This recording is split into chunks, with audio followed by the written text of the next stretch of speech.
There's a tremendous potential for Connecticut to expand the sugaring business.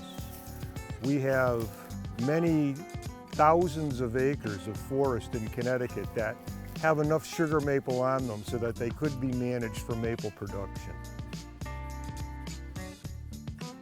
You could resurrect a sugar maker from the 1600s and set him down in a building like this. It wouldn't take them more than a few minutes but to figure out exactly everything that's going on, because the process hasn't changed very much in all that time.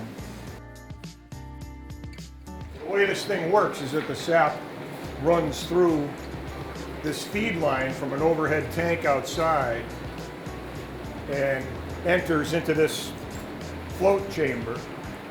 There's a float device here that actually regulates the speed at which the sap enters the evaporator, and it keeps a preset height of sap, a preset depth of sap in your evaporator pan.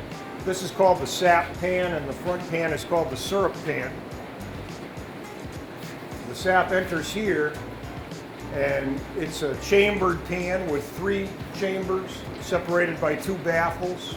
So it's what's called a continuous flow system. The sap runs down one side, back up the center, down the far side, constantly concentrating as it goes through the removal of steam, until when it gets in this corner, it's gone from 2% sugar content probably to 8 or 10% sugar content.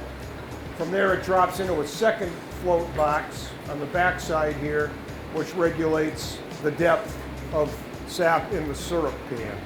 So you have a continuum of flow where the liquid is ever concentrating, more and more liquid removed and more sugar in the product, until you get down to the front corner here, and this is where you're actually making your syrup.